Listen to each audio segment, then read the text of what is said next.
Hey guys, it's Abby from Motor City Nerds, and I just changed my shirt, and I just want to do a breakdown video that'll be pretty fun about episode 5 of House of the Dragon. I really like that a lot. Yeah, let's talk about it. Oh, top things.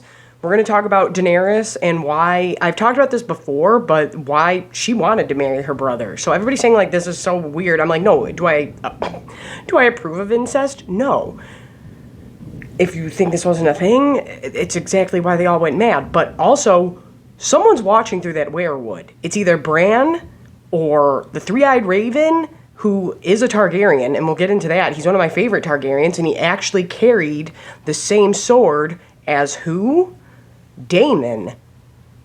And I was trying to post, like, a fun reaction for you guys. Like, I was reacting on Snapchat Live, but while I watched it, and I was like, do you want to, let's just put them all together and put them on YouTube. I think it's like 13 minutes or something. It's been uploading for like, I don't know, 3 hours now.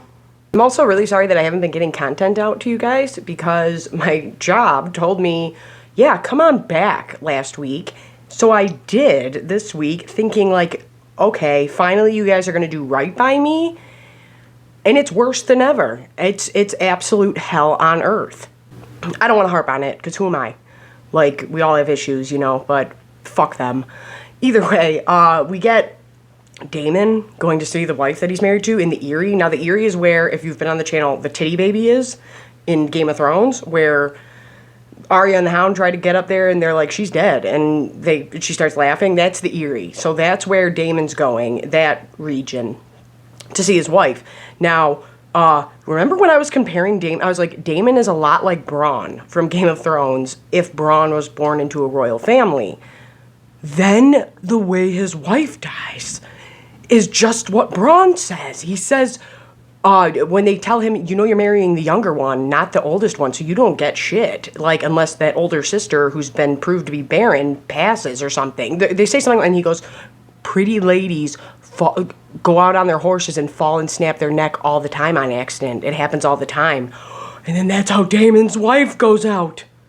And like I said, this is just going to be like random stuff that I really want to harp on. Now, do you guys remember back when Daemon's prostitute girlfriend said that she made sure she couldn't have kids ever again? That's another thing that I want to go back to. Oh yeah, what if she already did? And down the line, somewhere that she ends up being related to Varys, the Master of Whispers in Game of Thrones. I thought that would be really interesting because if you notice, she's like using a little kid in the last episode. So it's like she has little birds. That's just a little fun one that I thought up. But yeah, there's a lot of stuff in this that we got hit with. The first one being Daemon taking his wife out. But after that, we get Alicent with her dad. And I think, stop trying to make me feel bad for Otto Hightower, but then I really was thinking this. I'm like, oh no, that older bro. I keep forgetting that in the first episode, this is how they get you. This is how they're sneaky.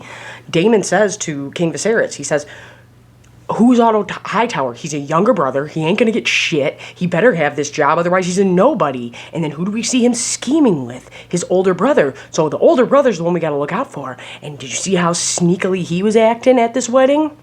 Either way, I really appreciated, Alicent actually sticking by her friend, and it's like, if you wouldn't have allowed, fuck up foot, yeah, told you guys, fuck up foot was gonna be a real big deal.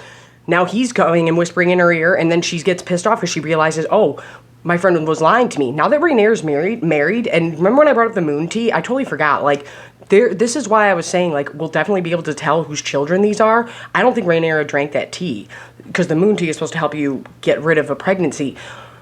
I don't think she drank it, and that's the whole conflict that goes down, is a joke is made that the kids aren't Laenor's. And like I've been telling you guys, it was always rumored that he didn't like ladies, and it was always rumored that she was hooking up with someone on the side. I didn't want to spoil anything, but that someone on the side is Sir Criston Cole. Now, what a toxic fuck that was. You got out of something there, jeez. Somebody online was saying, like, you banged once. I was under the assumption, like, this was like ongoing thing, like from how they were talking to each other on the boat. Like I assumed like this was a regular thing, like they were in a relationship, her and Criston Cole. But yeah, let's get back to Otto Hightower leaving because he got fired, and Alicent Hightower's all pissed off because she found out her friend is lying to her. Now, at first I thought, okay, you guys are just using it because we talked about this too, how there wouldn't be a werewood in the South. They ripped them all out. There wouldn't be this werewood there would be a God's wood. There'd be a place for people from the North to go pray, but there wouldn't be a heart tree. Someone's looking through that heart tree. I don't know if we don't know how far back the Night King got turned into the Night King, but either way, whether it's Bran or the Three-Eyed Raven, who is a Targaryen, someone's watching through that. I've realized that. I'm like, no, we have way too many pivotal moments happening that I think that somebody's going to be watching through this tree. But Bloodraven, he watches you with 1,000 eyes and one. Bloodraven is Brynden Rivers. Brynden Rivers. He's a bastard Targaryen. He's my favesies. And in the Dunk and Egg series that I kept saying they should have done first. But guess what? Guess what sword he wielded? Dark Sister. Who else wields Dark Sister? Daemon Targaryen, okay? But anyway, the Three-Eyed Raven is a bastard Targaryen. Brynden Rivers. He could be watching. Somebody's watching, and then I'm like, are they going to throw a Night King thing in here? Like the Night King was the Three-Eyed Raven before the Three-Eyed Raven was, or something along those lines? I don't know, but they're really pushing this Song of Ice and Fire prophecy. Prophecies can be fickle things. We know they're talking about Jon Snow, but like I was saying before, I'm like, do you guys think that they're really going to hit us with a twist and this Jon Snow sequel that's coming? Because this prince is the Song of Ice and Fire. So Game of Thrones would have been his Song of Ice, where he identified as a Stark. And maybe this sequel is going to be Jon Targaryen, his Song of Fire. And together it will be the Song of Ice and Fire, and it will be him as a full-blown Targaryen riding Drogon. Oh, another thing that I was saying, I don't think Daemon can get it up. That's what I think. And I think that's why him and that prostitute are so tight, because she already knows what the deal is. But obviously he doesn't sleep around. And we have yet to see him, like, banging. We've only, like, cut to him and her talking and stuff. And then it's like he punches the wall. And that's what I was saying. I've been avoiding this after the show shit. And I've been avoiding anybody else who makes content about this. So if I'm wrong, let me know if they said something.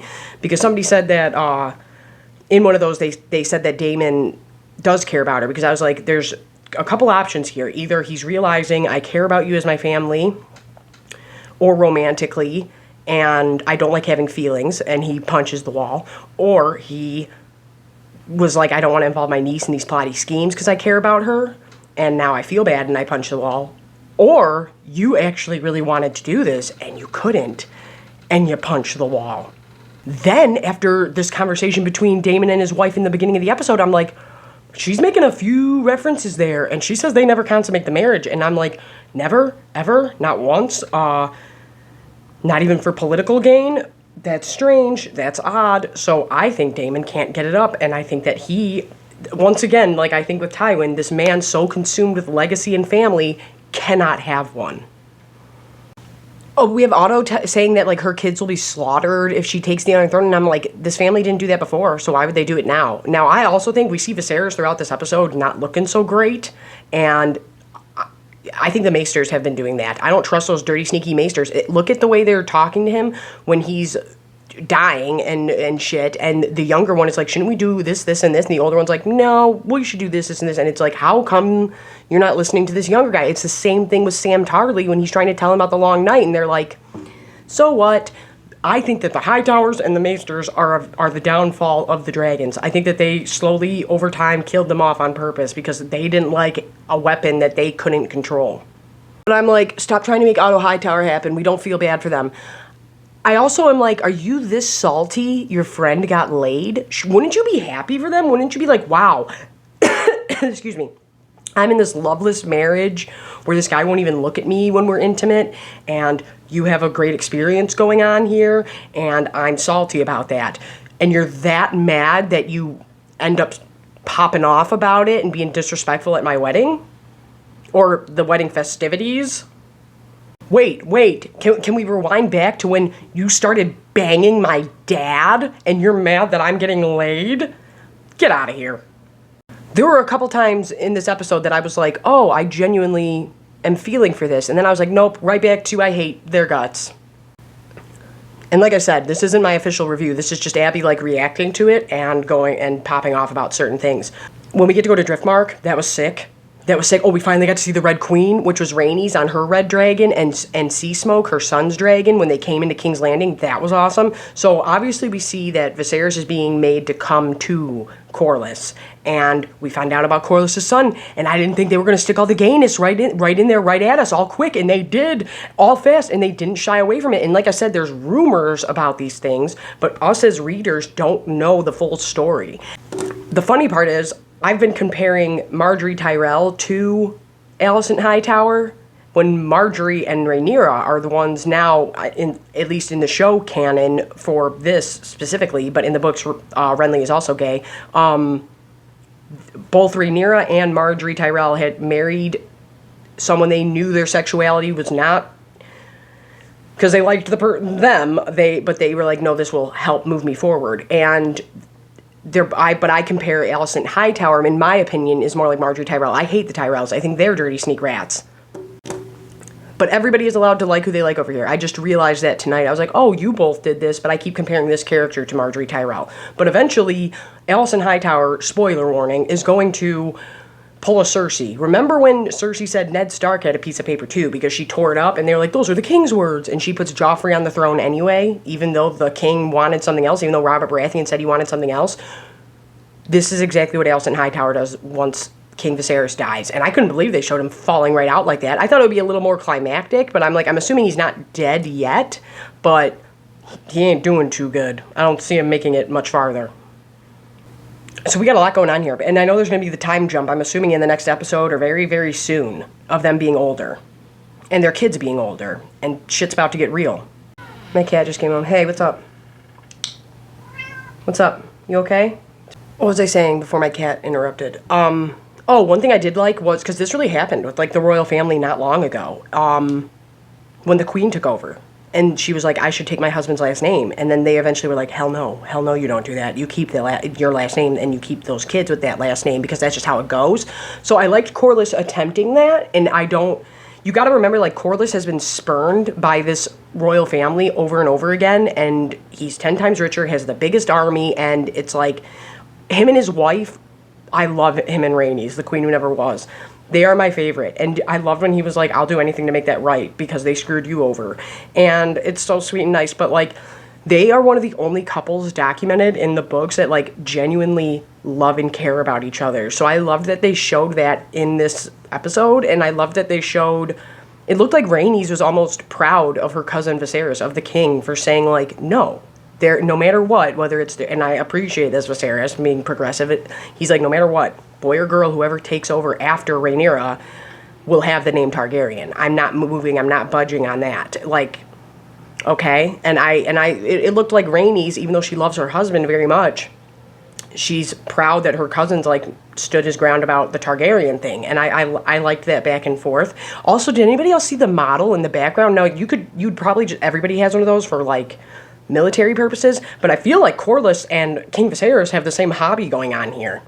And I really like seeing Rhaenys, his mom, be like, Corlys, we're putting our son we're putting him right in the line of fire, like, you realize this, right? And they're genuinely stressing. This is a family that genuinely, like I've been saying, I think Corlys and Rhaenys and their family are going to be the beating heart of this, of, like, we're cheering for you, the way we cheered for Ned Stark and shit, even though bad things happen. But I really liked that we see her concern for her son. We see her trying to tell her husband that, and then I liked how, and you see this genuine, like, normal situation of, like, a family just stressing, no matter if you're rich, poor, whatever, like, we all feel the same about our kids and things like that, and I really liked their whole thing together when it was just Corlys and Rhaenys, and when he starts saying, oh, he'll grow out of it, yada, yada, yada, I'm like, oh my God, are they going to do it? And then we cut to him and his boyfriend, and I was like, oh, snap. Are they going to insinuate it? Is it going to be a rumor? And then they're like, oh no, it's full blown happening. But I appreciated the fact that these parents were like, no, and this is throughout Game of Thrones and a lot of Westerosi history,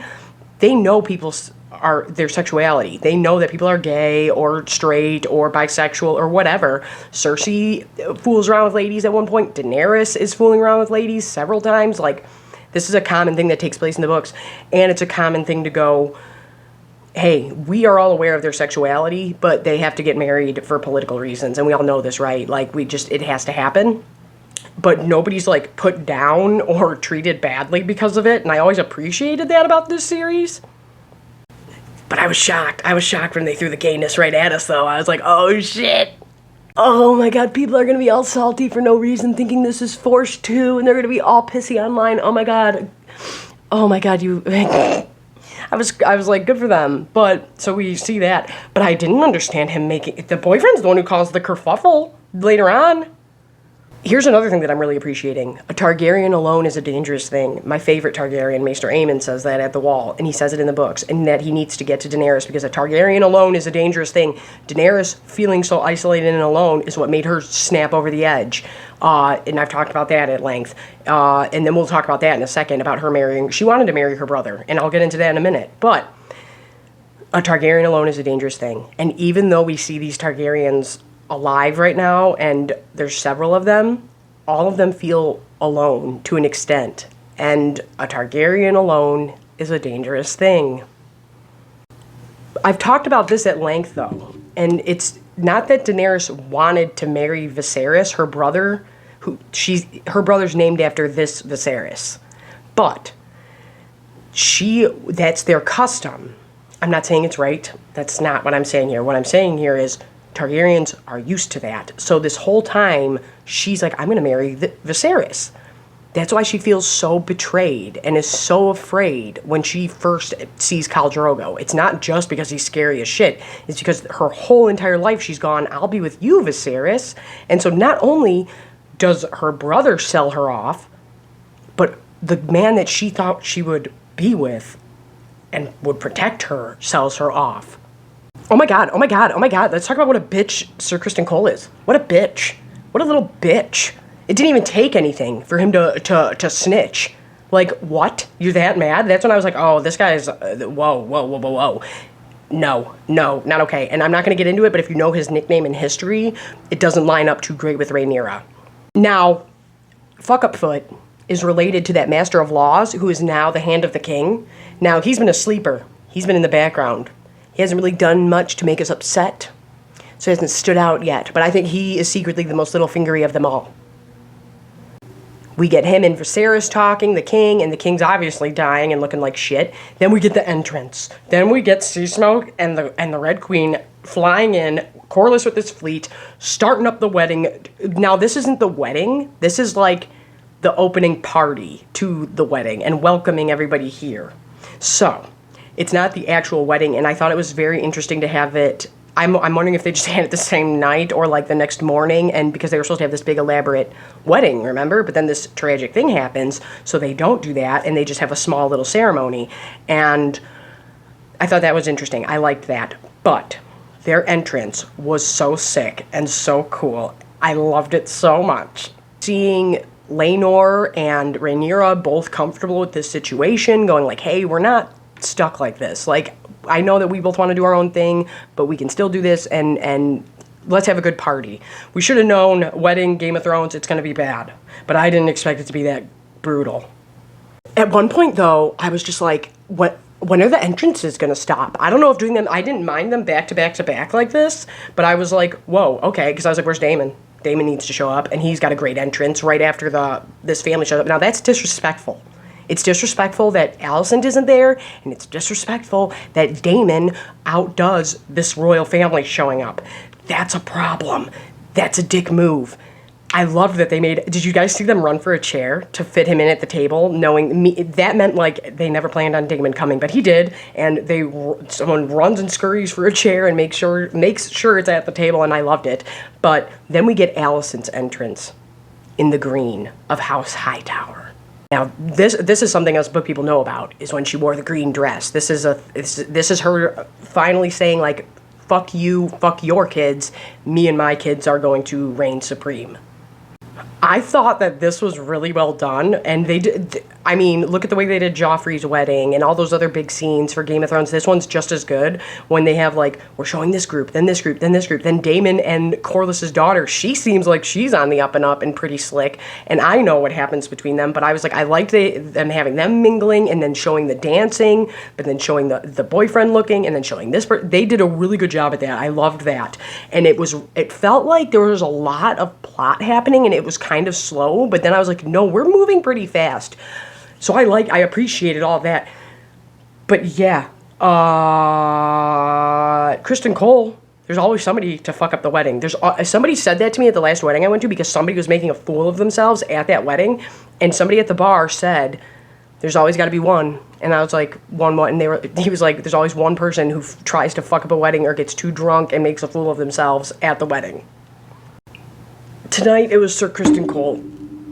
But before that we get, like, everybody's just genuinely having a good time, and we get Rhaenyra and Daemon getting all close in front of everybody, and she's like, if you want to do it, then do it, like calling him a punk, and I'm like, oh my god, I love this, I'm loving it, it was great, and I know it's weird, you should, but I love Daemon. Daemon can do whatever he wants. I never said he was a good guy, I never said he was a bad guy, I said he was a fun character to watch. He's going to be a fun character to watch, and he's been great to watch. But we get them, and she's like calling his bluff, and he's like, well, you won't just take me, so shove it, asshole. And I liked that. It was almost like she felt like she finally got some power back in her life and was like, okay, well, I'd be down for that, take me. And he doesn't. But I think he liked that challenge. I think he did. We have Laenor and his boyfriend, and I was like, man, you're being real blatant with this shit, like, right in front of everybody, but I feel like he felt the same way too. He's like a little bit liberated, you know? So, yeah, that's going on.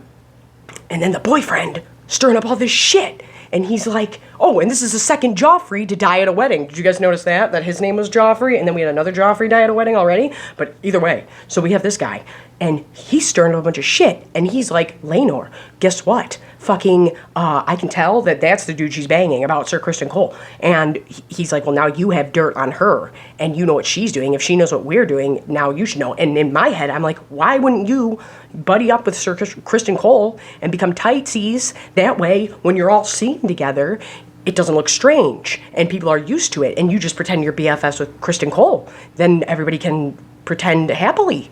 But no, that's not what takes place. Sir Kristen Cole goes berserko and literally annihilates this man's face with his fists, and that was one of the most gruesome practical effects I've seen ever. At first, when all the smashing started happening, I was like, there's no way that this is going to be a crowd surge. There's no way. I've been in those before, by the way, and they do happen, and I was at probably a venue that holds just as many people as were in this. I was at Marilyn Manson at the Fillmore, and I had that happen, and it was really scary, and it was really not a good time. So when people think those things can't happen, they can, and all it takes is 1 second for it to get crazy. So be careful out there. But that's what I thought was happening. Then I thought, shit, Vhagar. And you guys know I keep just waiting for Vhagar to show up. So I was like, oh my god, it's Vhagar. And because she's so big, it's shaking the Red Keep or something. That wasn't it. It was Sir Kristen Cole fist fighting that boyfriend. Not even fighting, just killing Laenor's boyfriend. And it's like, oh my god. Then your boyfriend dies at your wedding. And then did you see it? Like, he wouldn't even kiss her at the wedding. She kissed him on the cheek. That was so sad. I was like, oh my god. Oh my god, that was horrifying. Oh, and what about Alicent saying like, oh yeah, no, I'm not gonna get you in no trouble and shit. I think Rhaenyra is knocked up with Sir Kristen's kid though, and I just didn't think about it all the way through. I was like, oh no, that's like a huge conflict. It's like, they don't know if the kids are his or not. And I don't think she drank that moon tea. Yeah, no, this is just me like nerding out. I'm like, I'm sure there's things I'm missing, and this isn't my official review, but tell me the things that you like the most in this episode. Yeah, no, oh yeah, and then the king falls out. It was like bam, bam, bam, bam, bam, and then it was like, oh, the king faints or falls out or dies. We don't know because the episode ended, and I haven't watched is there a trailer for the next episode? I don't know, but maybe I'll look that up next. I definitely think somebody's watching through that werewood. What do you think about my Jon Snow sequel idea of that concluding the Song of Ice and Fire? And, what was my other one? Something else from the original series. The werewood, the Night King, things, I don't know, face smashing.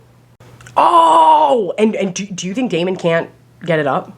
And let me know down in the comments, because I know the fandom is divided about this, but like I said, you're just getting like reactionary Abby, and like things that I'm connecting now, that I'm like, oh my god, what if this is a thing? I don't know, but there's somebody definitely watching through that werewood. It's way too pivotal. And at first I was like, no, it is a beautiful background, and it establishes we're in a different spot, and I get that, but now I'm like, no, somebody's watching through that. There's a whole bunch of stuff I have in my brain right now, running around, but I'm like, I don't know. But thank you to the new subscribers. Subscribe if you're not already. It would really help me out. Let's get to 1,000, guys. Penguin Gang for life. What was your favorite scene? My job is literally killing me, and I fucking was so much happier last week.